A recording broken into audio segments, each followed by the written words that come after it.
I'm Ryan Miller, and I'm broke. That's the unspoken punchline to every joke my life has told for the last 6 months. The rain was doing its best to wash away the rest of the afternoon, turning the gravel lot of Secure You store into a gray slurry that sucked at my boots. I stood there, shivering in a jacket that wasn't thick enough for November, staring at the corrugated metal door of Unit 83. My bank account was currently sitting in the red, a jagged little minus sign that kept me up at night staring at the ceiling fan.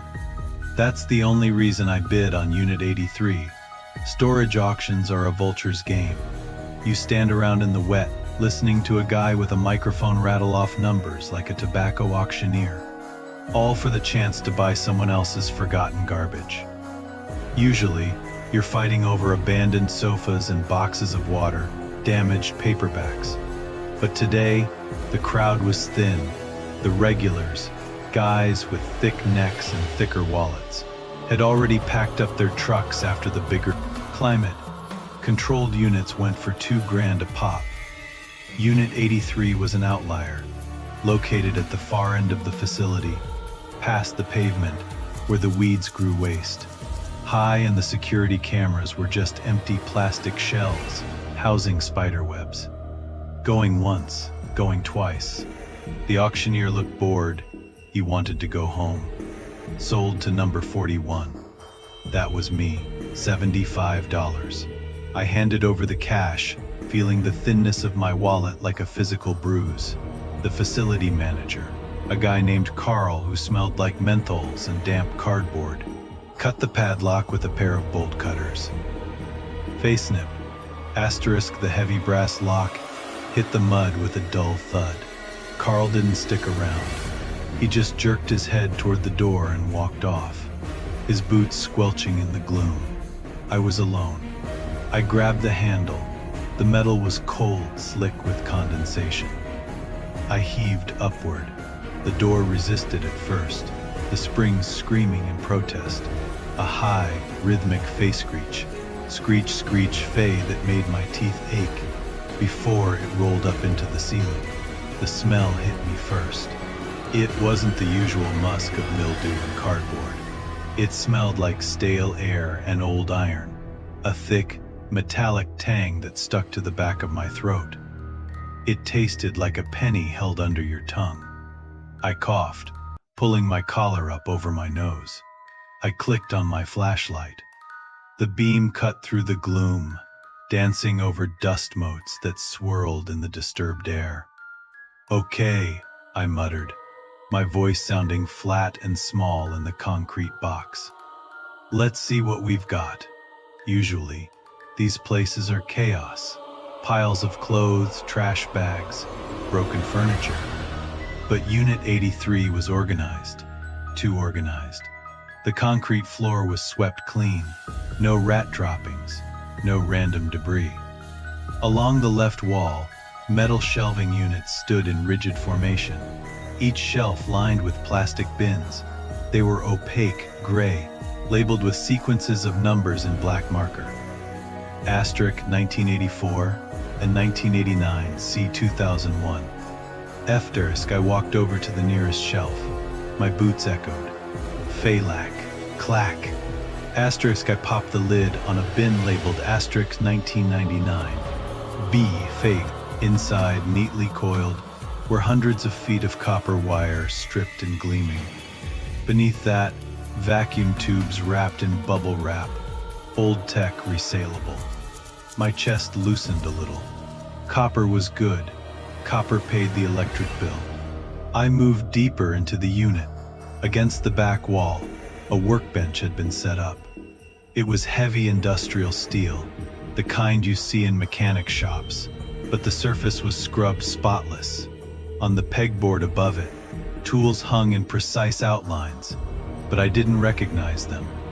I picked one up. It was heavy, made of a matte dark metal that felt greasy to the touch.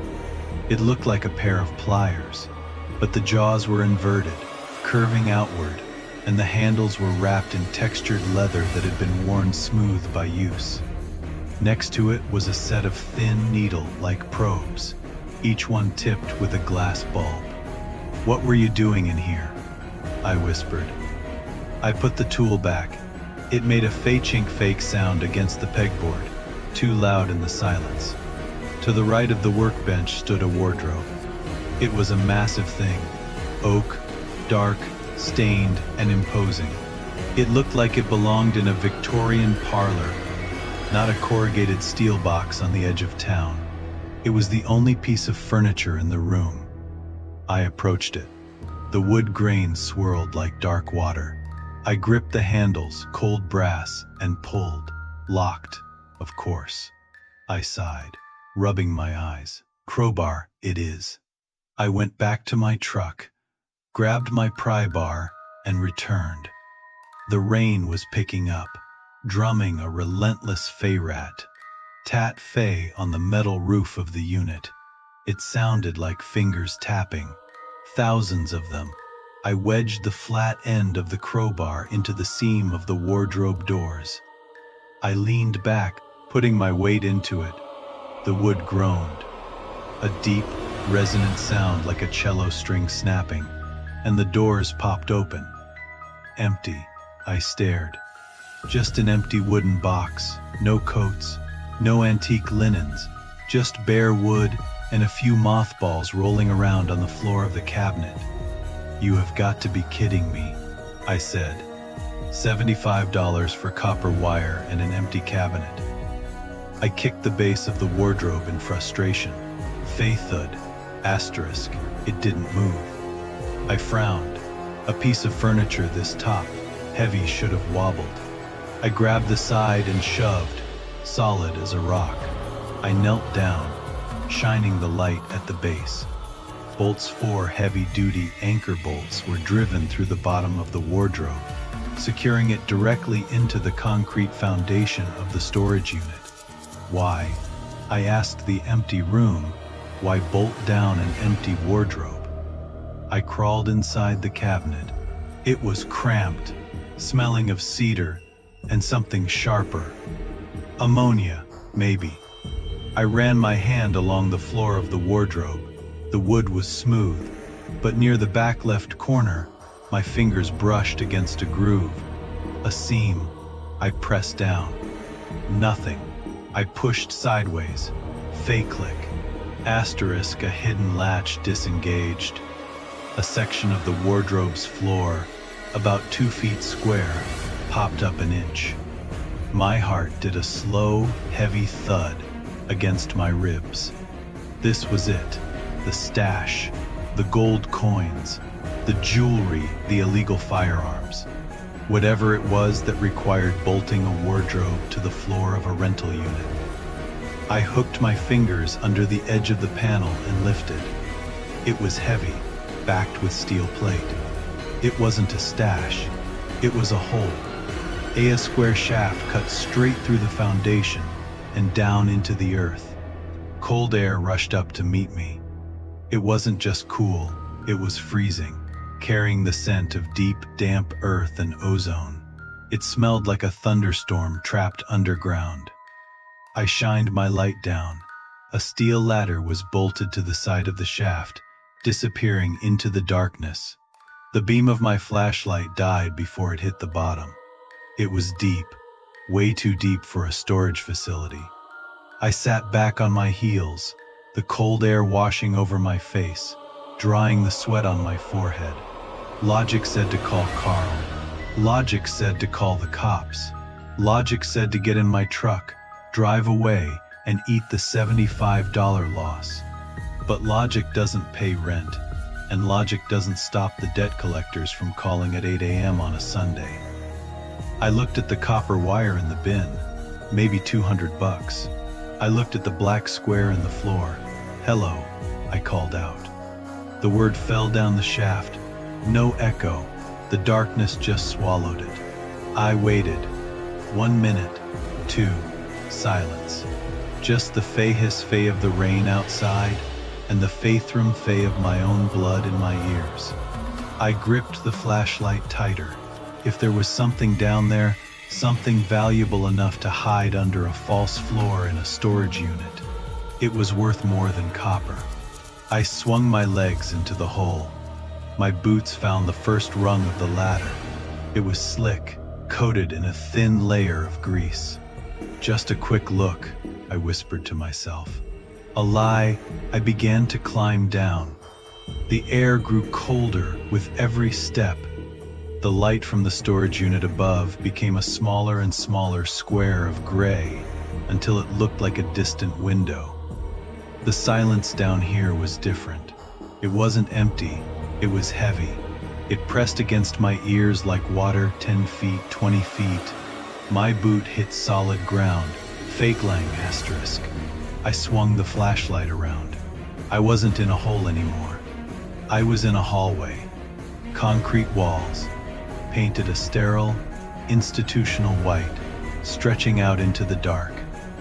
And on the wall next to me, stenciled in red paint that looked fresh, wet, and glistening, were words Fable 1, containment. Asterisk, asterisk, I stared at the words. The red paint dripping slightly, like the wall was bleeding. The smell of ozone was overpowering now, mixed with that same metallic tang from the unit above. Somewhere deep down the hallway, something powered up, a low rhythmic hum that vibrated through the soles of my boots. Thrum, thrum, thrum. Asterisk. I looked back up the ladder. The square of light seemed miles away. I should have climbed back up. I should have run. But then I saw the door at the end of the hall. It was massive, steel, with a wheel handle like a submarine hatch. And stuck to the center of it with a piece of gray duct tape was a yellow envelope.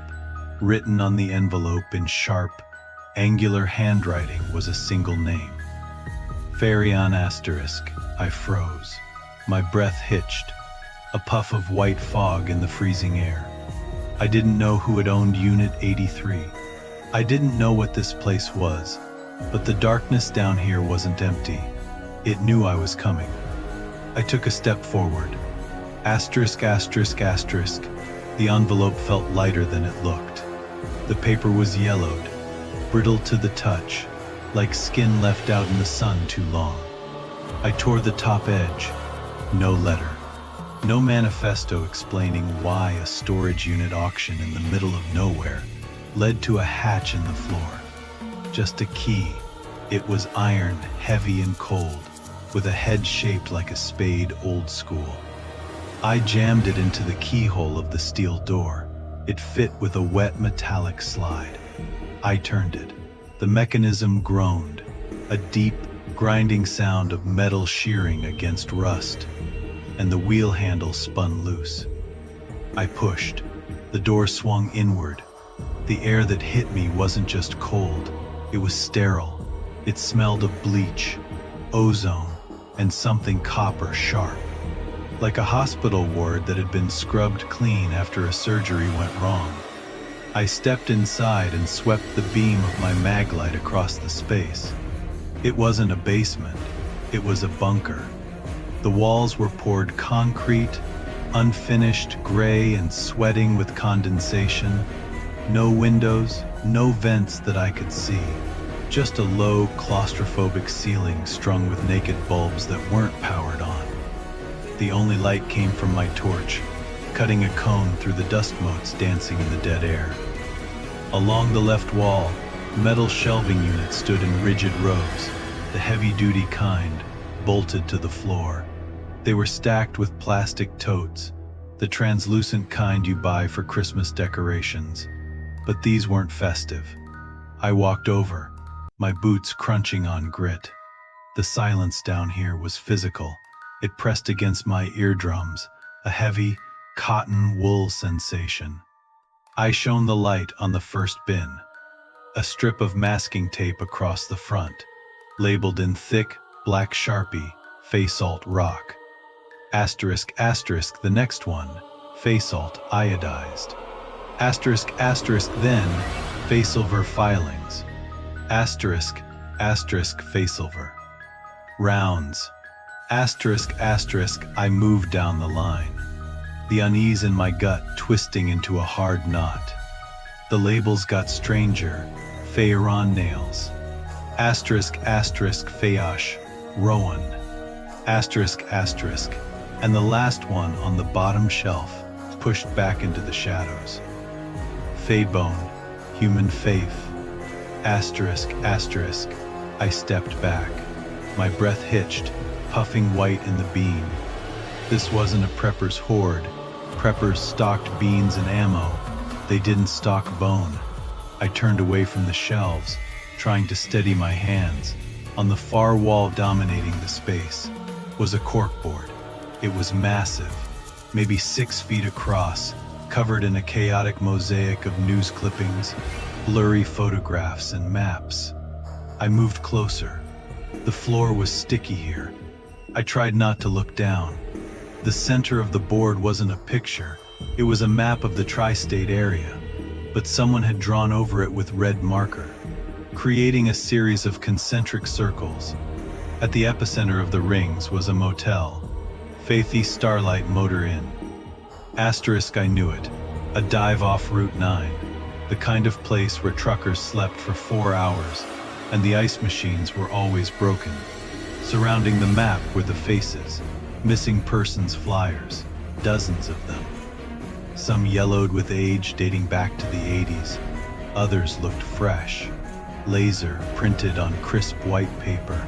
Different ages, different races, different towns, but they were connected. Thick black yarn zigzagged between the faces, tying them all to a single, recurring photo.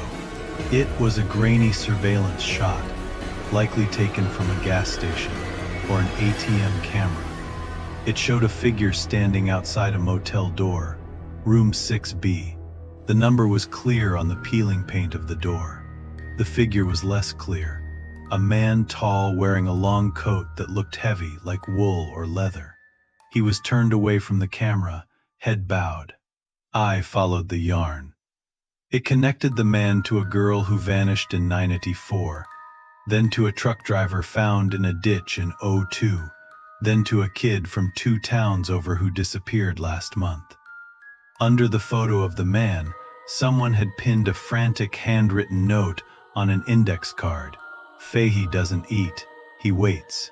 Asterisk, I felt a chill that had nothing to do with the temperature. This was obsession, paranoia. The guy who owned this unit, the guy who left the envelope, he wasn't storing furniture, he was hunting. I needed to leave. I needed to climb that ladder, weld the hatch shut, and pretend I'd never won the bid on Unit 83. But I didn't. Curiosity is a hook, and once it is in your cheek, you just pull harder.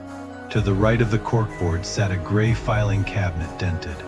One drawer slightly open. I pulled it. The track shrieked, a sound like a dying animal that made me flinch. Inside, hanging folders were crammed tight. I flipped through them. Fay Police reports, autopsy photos, ballistics, asterisk at the very back. There was a book. It was a ledger, bound in red leather that was cracked and peeling like dry mud. I pulled it out. It was heavy. I set the flashlight on top of the cabinet, aiming it at the ceiling to create a wash of ambient light, and opened the book. It wasn't a diary. Diaries have feelings. This was a log. The handwriting was precise, angular engineering script. Fay entry 404. Asterisk Fay date, the 12th of October. Asterisk Fay location, Old Mill. Asterisk fake subject, Class 2 apparition. Asterisk Fay method, iron filings, perimeter seal. Asterisk Fay outcome, neutralized, cleanup required. Asterisk I flipped forward, skipping years of entries. The ink changed from blue to black. The handwriting grew jagged, more hurried. The tone shifted from clinical to desperate.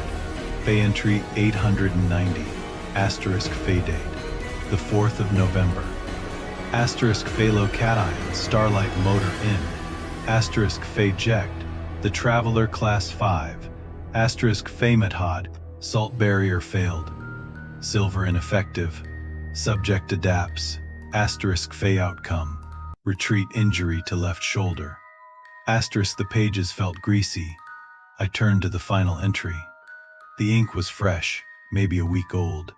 The pen had been pressed down hard enough to tear the paper in places. Fey entry 9/12. Asterisk Fey date. Current. Asterisk Fey location. Unit 83. Bases. Asterisk Fey subject. The traveler. Asterisk Fey notes. He knows where the safe house is. The wards are decaying. I can hear the humming in the walls. It's not the pipes. Asterisk my eyes darted to the concrete walls. The hum. I had heard it upstairs. A low, rhythmic thrumming. I looked back at the ledger. The final line stood alone at the bottom of the page. Fey took the shot. I had the angle. I missed. Asterisk the silence in the bunker suddenly felt very loud. I closed the ledger. My heart was hammering against my ribs. A frantic Fey thump. Thump Fey that seemed to sync with the low vibration in the floor. The previous owner hadn't retired. He hadn't skipped town to avoid debt collectors. He was a hunter who had taken his best shot at something in a long coat, and he had missed. And now I was standing in his burrow. A sound came from the hatch behind me. Not the ladder, not the wind.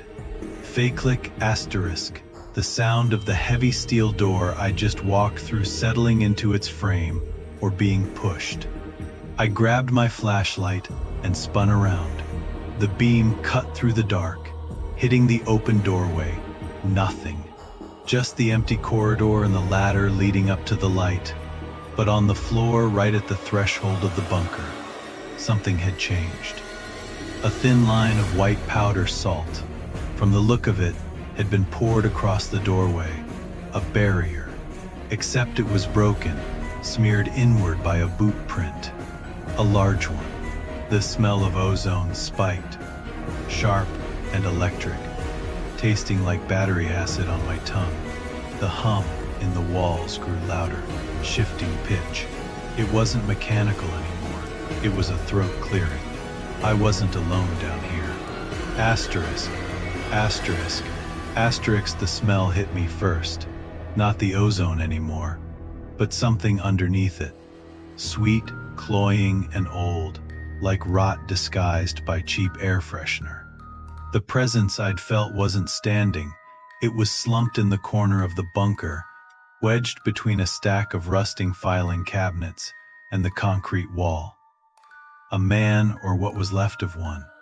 He was dried out, skin pulled tight over bone like parchment paper, wearing a faded green field jacket that had seen better decades.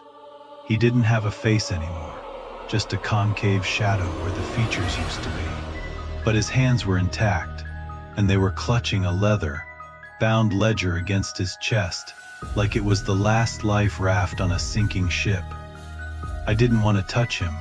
Every instinct I had screamed to scramble back up that ladder and weld the hatch shut. But the curiosity, that distinct, suicidal itch that comes with this job, won out. I pried the ledger from his grip. His fingers snapped with a sound like dry twigs breaking. Face snap, snap asterisk. I sat on the cold concrete and did the math.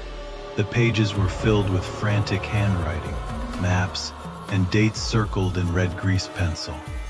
The logic was erratic, jumping between lunar cycles and barometric pressure readings. But the timeline was clear. The author's works, this dead guy's life's work, pointed to a specific recurrence. The sightings were 13 years apart. I traced the line with a shaking finger.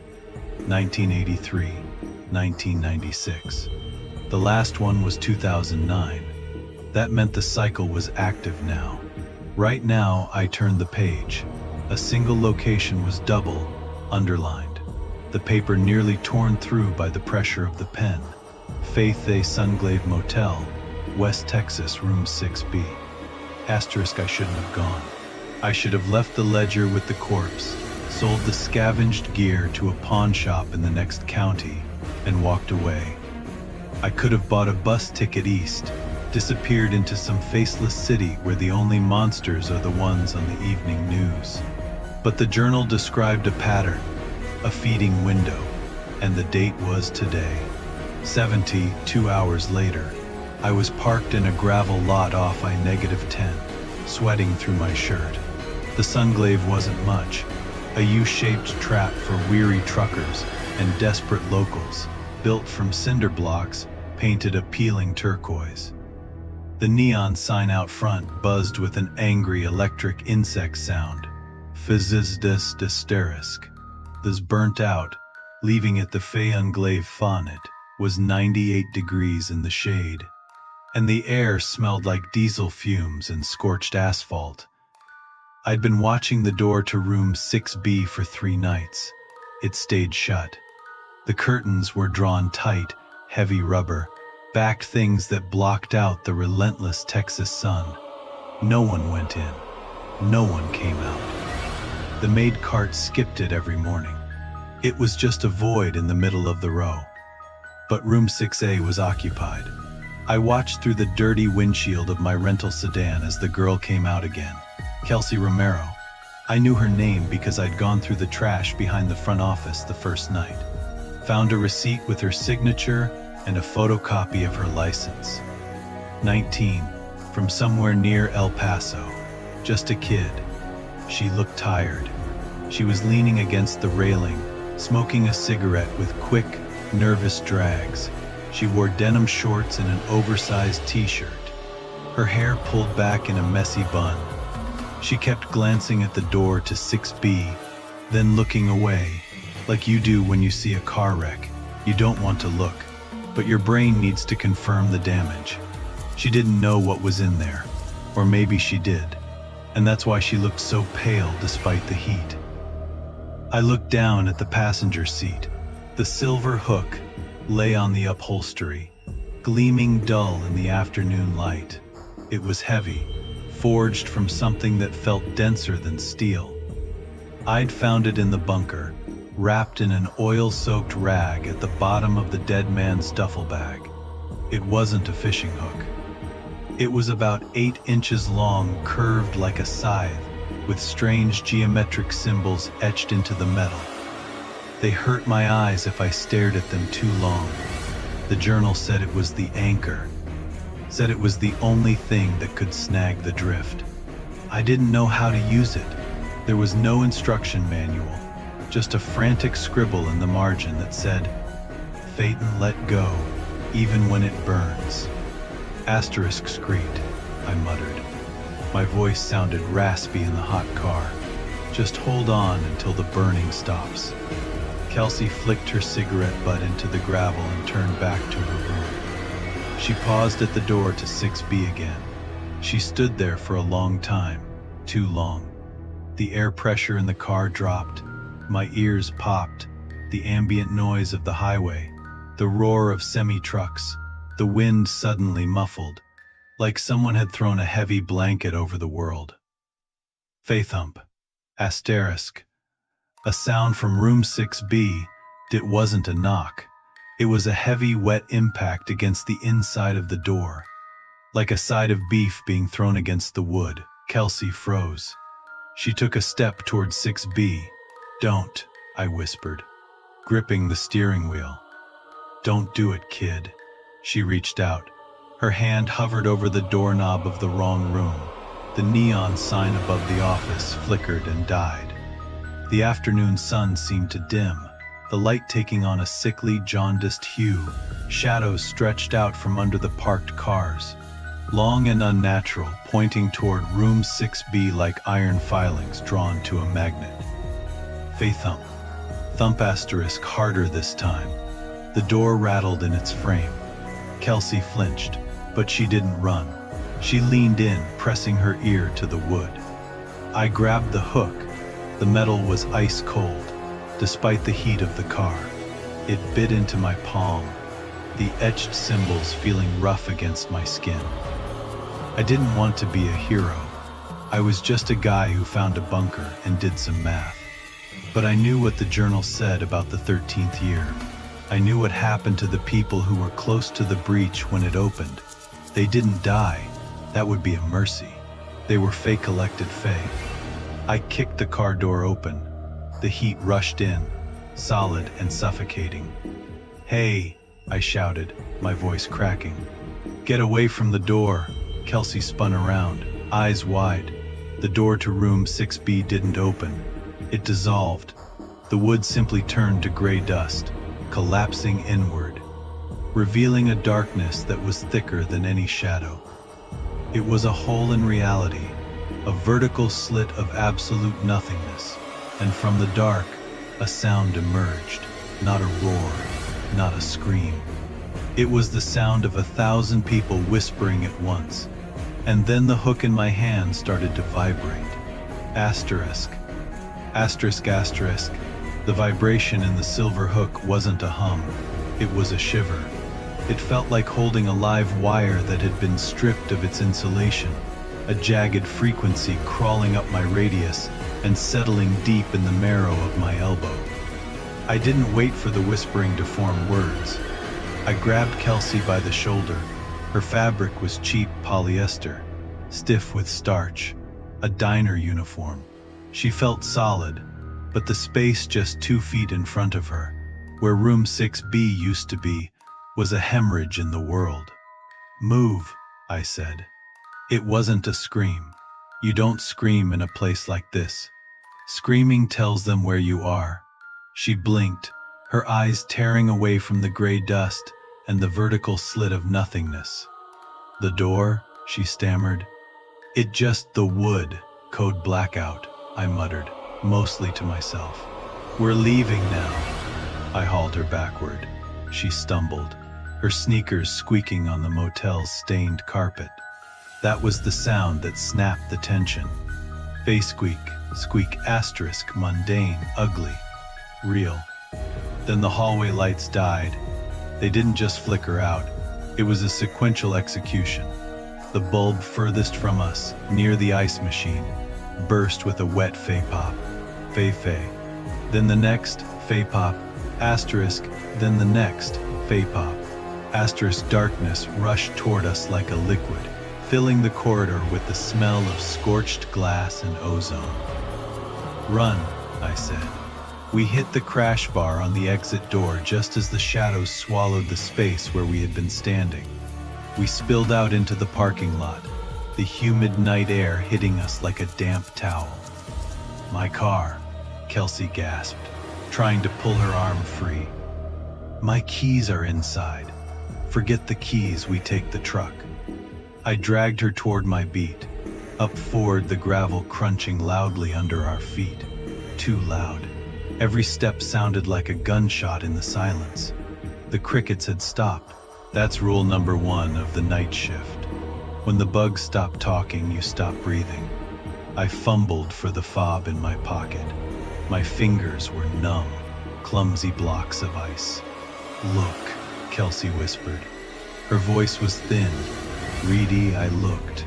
At the far end of the parking lot, near the tree line, the darkness wasn't empty. He was there, Mr. Six. I'd read about him in the journal, in the frantic scrawl of the auditor, who worked the site in 988. Fatal wrong proportions, doesn't bend his knees.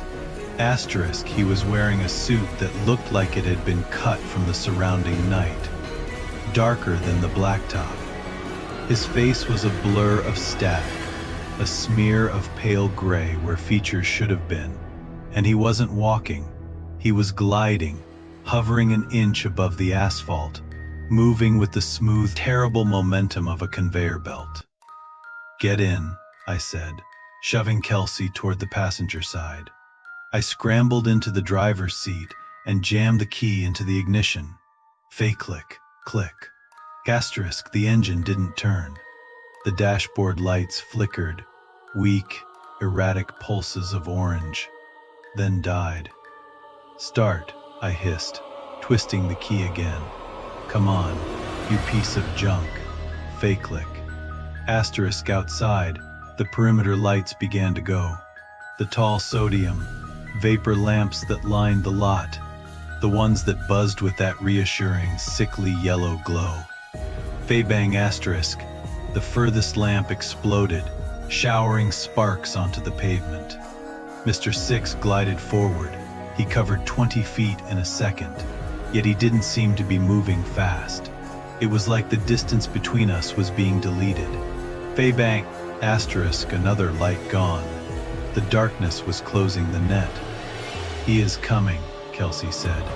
She wasn't looking at him. She was curled up in the seat, hands over her ears, rocking. "He is coming, he is coming, he is coming." The cold hit the windshield first. Frost bloomed across the glass in a spiderweb pattern. Obscuring the view, it wasn't winter. It was 70 degrees out. This was a thermal void.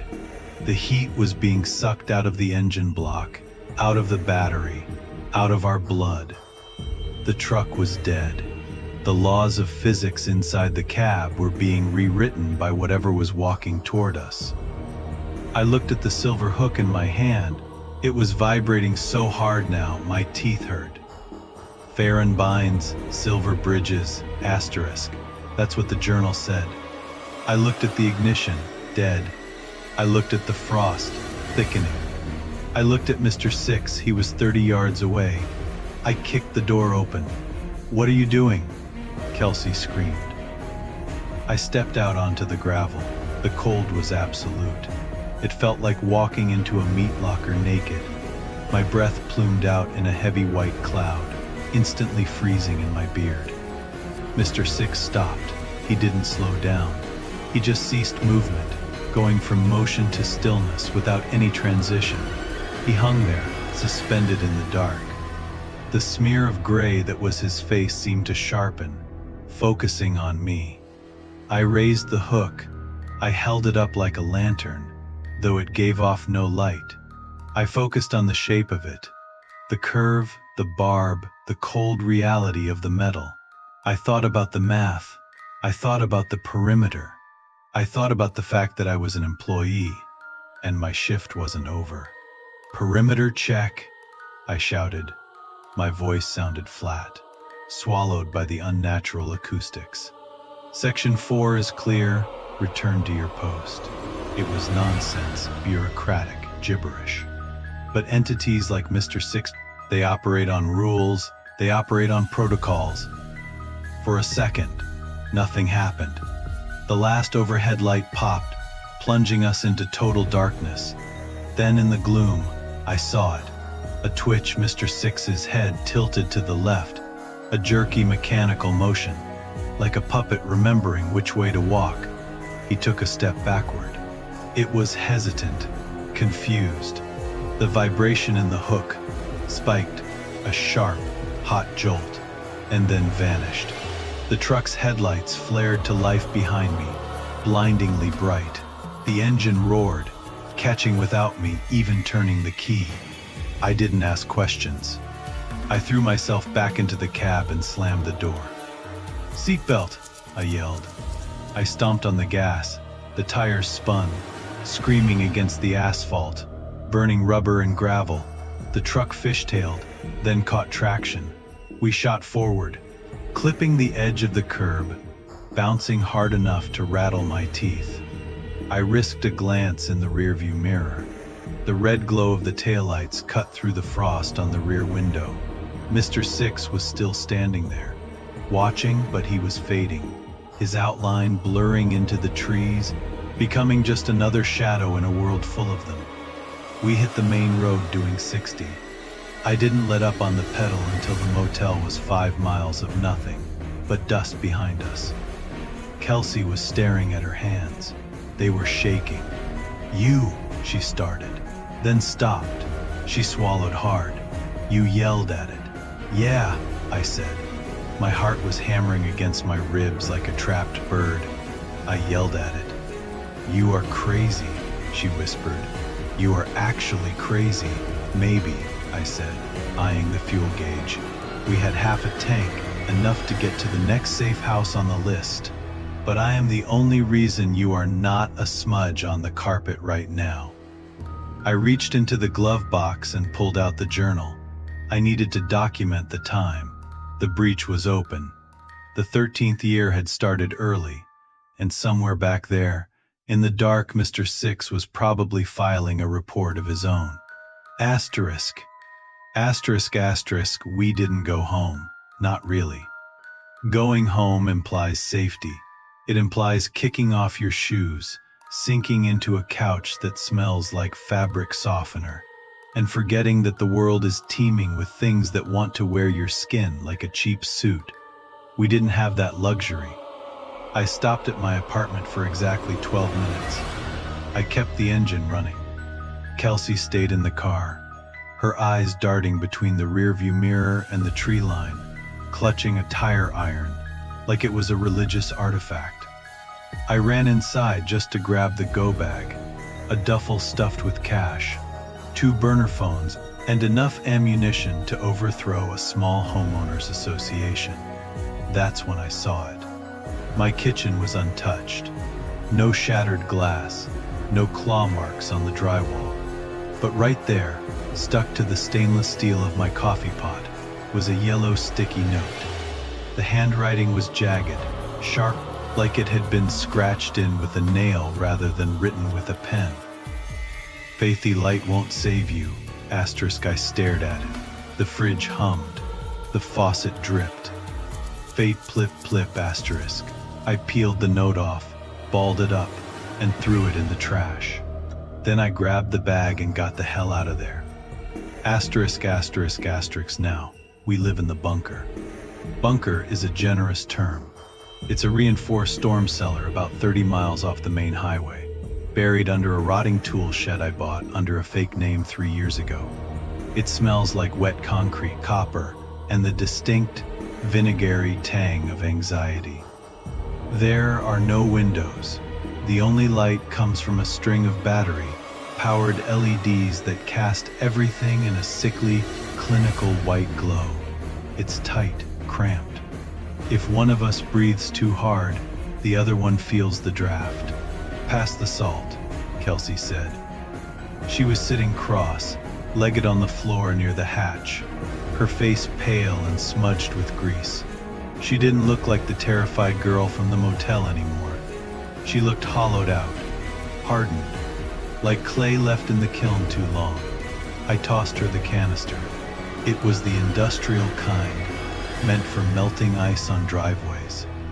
She caught it and immediately went back to work, pouring a thick, jagged white line across the base of the metal ladder, leading up to the hatch.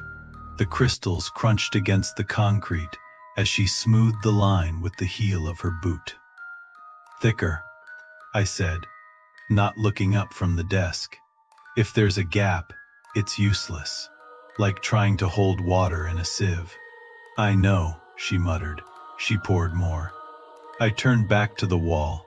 I'd covered the damp concrete with corkboards, and the corkboards were covered with maps, county maps, topographical surveys, blueprints of the drainage systems under the town. Red pushpins marked the sidings, the flickering street lamps on 4th, the dead livestock at the Miller farm, the motel. I connected them with string. It was a Click Fay, I knew, the paranoid guy in the bunker with the string board. But Click Fays exist for a reason.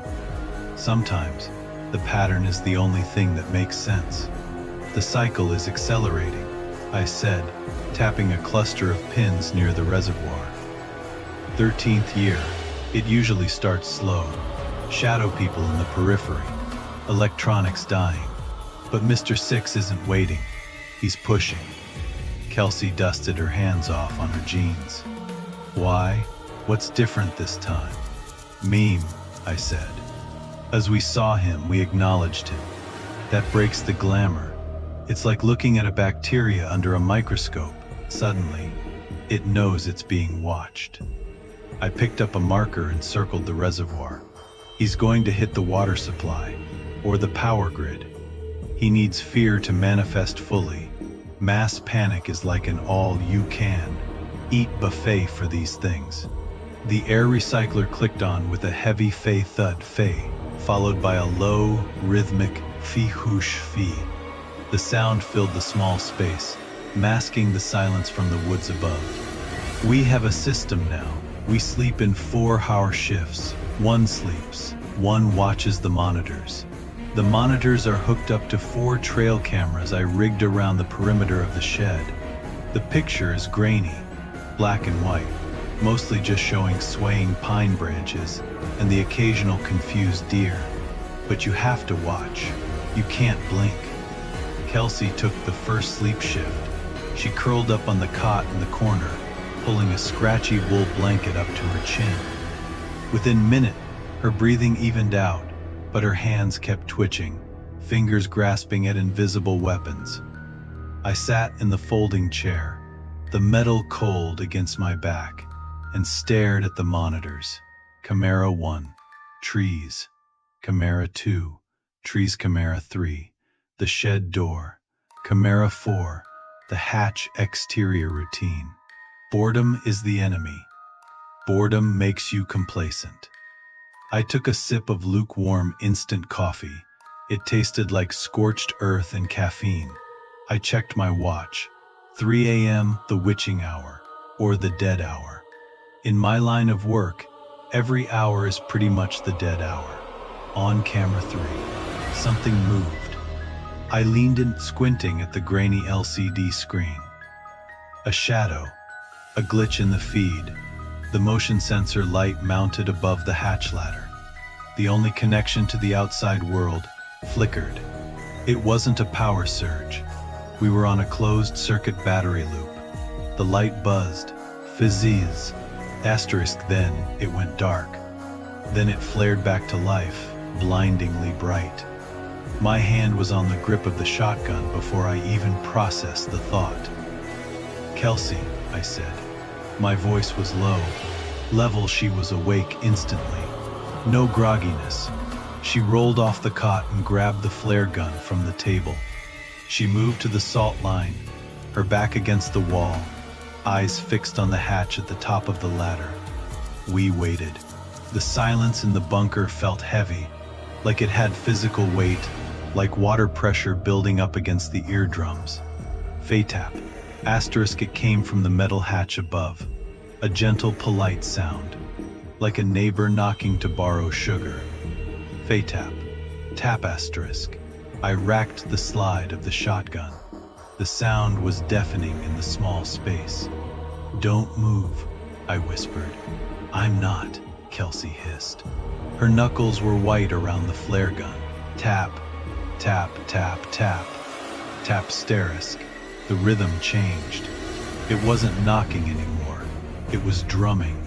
Rapid, frantic, like fingers playing a piano concerto on the steel. It moved around the perimeter of the hatch, testing the seals, feeling for a weakness. I watched the wheel lock in the center of the hatch. It was solid steel, rusted shut from the inside. Nothing was getting in without a torch or a tank. But Mr. Six didn't use tanks. He used cracks. He used shadows. He used the spaces between thoughts. The drumming stopped abruptly. The silence rushed back in, louder than the noise. I stared at the monitor for camera 4, the view of the hatch exterior. It was empty. Just the leaves, the dirt, and the rusted metal of the hatch door. No figure standing there. No monster. "Is he gone?" Kelsey whispered. "No," I said, eyes glued to the screen. "Look."